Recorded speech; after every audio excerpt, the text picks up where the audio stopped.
Hello everyone, I welcome you all in the new video of concept revision series। इसमें हम लोग concepts को fast way में complete करते हैं ताकि आपका रिवीजन भी हो जाए और आप शॉर्ट नोट्स बना लें जो आप बार बार रिवाइज कर सकें। इस वीडियो में हम क्वाड्रेटिक पढ़ रहे होंगे। इससे पहले के 4 चैप्टर्स मैंने कंप्लीट करा दिए हैं, आप प्लेलिस्ट सेक्शन में जा करके देख सकते हैं। स्टार्ट करते हैं। क्वाड्रेटिक में क्या है, क्वाड्रेटिक इक्वेशन होता क्या है आपको पहले वो समझना पड़ेगा। तो ये आपने ऑलरेडी देख रखा होगा, a x square plus b x plus c is equal to zero. इसे हम एक क्वाड्रेटिक इक्वेशन बोलते हैं। क्वाड्रेटिक क्यों बोलते हैं? क्योंकि इसकी जो मैक्सिमम पावर है वो 2 है। अगर मैक्सिमम पावर 1 होती है जैसे कि इस इक्वेशन में है तो इसे हम एक लीनियर इक्वेशन बोलेंगे। और लीनियर इक्वेशन का एक आंसर आता है, जैसे यहाँ पर एक्स का वैल्यू कितना आएगा, -1 आएगा। लेकिन जो क्वाड्रेटिक होती है इसका पावर मैक्सिमम 2 होता है और इसके 2 आंसर्स आते हैं जिसे हम रूट ऑफ द इक्वेशन बोलते हैं। जीरो ऑफ द इक्वेशन भी इसे ही बोलते हैं। अब क्वाड्रेटिक में क्या होता है, x square plus b x plus c है। Okay, x square coefficient a है, एक्स का कोफिशिएंट बी है और ये जो सी है ये क्या है, कांस्टेंट टर्म है। एक एग्जांपल क्या होगा, 5x square plus 6x plus 8 is equal to 0। ये क्वाड्रेटिक हो गया। अब ये जो a है ना, a कभी भी जीरो नहीं हो सकता, b जीरो हो सकता है, c भी जीरो हो सकता है। जैसे कि x square is equal to zero, ये क्या है, ये क्वाड्रेटिक ही है। 2x square is equal to zero, ये भी एक क्वाड्रेटिक है। लेकिन अगर एक्स स्क्वायर का कोफिशिएंट जीरो कर दिया तो एक्स स्क्वायर ही नहीं बचेगा, फिर ये क्वाड्रेटिक कहाँ से होगा? क्योंकि क्वाड्रेटिक का मतलब क्या हुआ, मैक्सिमम पावर 2 होगी ही होगी, राइट। अब जो वैल्यू इसको सेटिस्फाई करती है उसे हम रूट ऑफ द इक्वेशन बोलते हैं, ऑलरेडी मैं बता चुका हूँ। नेक्स्ट हमारा आता है कि नेचर ऑफ द रूट्स। अब जो रूट्स आते हैं इनका नेचर क्या होगा ये हम पहले ही पता कर सकते हैं। देखो, एक तरीका होगा कि आप पहले रूट्स को निकालें और पता करें रूट्स कैसे हैं। एक तरीका होता है जिसे हम डिस्क्रिमिनेंट बोलते हैं। इसके थ्रू आप रूट्स का नेचर पता कर सकते हो कि वो रियल हैं, इमेजिनरी हैं। ये आप ऐसे पता कर सकते हो। कैसे पता करेंगे एक मैं करके बताता हूँ। जैसे कि 2x square plus 4x plus 1 is equal to 0, ये मैंने एक क्वाड्रेटिक इक्वेशन ले ली।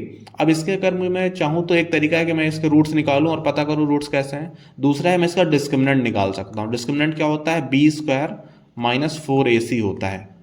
तो b का वैल्यू कितना है, 4 है, तो 4 का स्क्वायर 16 हो गया, -4। a का वैल्यू कितना है, 2, और c का वैल्यू कितना है, 1। यहाँ पर अगर मैं 16 माइनस 8 करूंगा तो 8 आएगा, ठीक है। तो डिस्क्रिमिनेंट कितना आ गया इसका, 8 आ गया। अब यहाँ पर आपको 3 कंडीशंस दी गई हैं। अगर डिस्क्रिमिनेंट की वैल्यू 0 से ज़्यादा है, इसका मतलब जो रूट्स होंगे रियल होंगे और अनइक्वल होंगे। मतलब इसके जो 2 रूट्स आएंगे, हो सकता है एक 1 आए एक 2 आए, कुछ भी आ सकता है, बट दोनों अनइक्वल होंगे, मतलब अलग अलग होंगे और दोनों रियल नंबर होंगे, राइट। अब देखते हैं दूसरी कंडीशन क्या है। दूसरी कंडीशन है कि अगर ये जो मैं डिस्क्रिमिनेंट निकाला हूँ ये जीरो आ जाता। अगर डिस्क्रिमिनेंट जीरो आ जाता, रूट्स रियल और इक्वल हो जाते हैं, मतलब 2 रूट्स आएंगे, हो सकता है 2 2 आ जाए, 1 1 आ जाए, है ना, ऐसे आएगा। आखिरी कंडीशन है जब डिस्क्रिमिनेंट लेस देन जीरो होता है। डिस्क्रिमिनेंट लेस देन जीरो होगा तो रूट्स कैसे होंगे, इमेजिनरी होंगे, ठीक है। अब इमेजिनरी नंबर्स 11th में आता है जिसमें आई, आयोटा, ये सब चीज़ें होती हैं, तो वो आप वहाँ पे पढ़ोगे।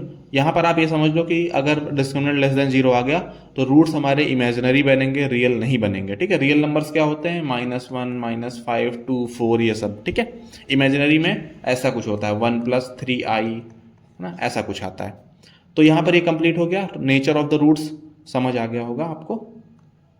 आखिरी हमारा है ये solution of quadratic equation by quadratic formula. अब क्वाड्रेटिक का सॉल्यूशन निकालने का एक तरीका है फैक्टराइजेशन करना, जो कि मैं आपको क्वेश्चन करते टाइम बताऊंगा। काफ़ी सिंपल है, आप लोगों को ऑलरेडी पता होगा, राइट। यहाँ पर है एक तरीका है कि हम फॉर्मूला याद कर लें और इस फॉर्मूले में वैल्यूज पुट करें। तो ये 2 फॉर्मूलेज हैं, इसको मैं एक ही तरह से लिखता हूँ, -b plus minus under root b square minus 4ac upon 2a। अब जैसे कि आपको पता है कि क्वाड्रेटिक में 2 रूट्स आते हैं, है ना, तो एक रूट इससे आ जाएगा, एक रूट इससे आ जाएगा। एक बार आप प्लस का साइन ले लो और एक बार आप माइनस का साइन ले लो, तो अलग अलग लोगे तो 2 रूट्स आ जाएंगे आपके। ये b क्या है, ये वही है, ax square plus b x plus c जो है ना, ये a यहाँ पर आ जाएगा, c जो है यहाँ पर ये कांस्टेंट टर्म है और b ये जो बीच वाला टर्म है। तो ये सारी वैल्यूज जब आप पुट करोगे किसी इक्वेशन की तो आपको इस फॉर्मूले की हेल्प से एक वैल्यू मिलेगी, वो आपका इस इक्वेशन का रूट होगा, ठीक है। सिंपल सी बात है। ये कब हम यूज करेंगे, तो कुछ ऐसे क्वेश्चंस आएंगे जहां पर आप फैक्टराइजेशन लगा ही नहीं पाएंगे, फैक्टराइजेशन की हेल्प से आप सॉल्व ही नहीं कर पाएंगे, उस केस में ये लगते हैं। क्वेश्चंस काफ़ी सिंपल से आते हैं। आपको एक क्वाड्रेटिक इक्वेशन दे दी जाएगी, बोला जाएगा इसके रूट्स निकालो, आप फैक्टराइज करने की कोशिश करोगे तो होगा नहीं, तो आपको बस ये फॉर्मूला लगा लेना है।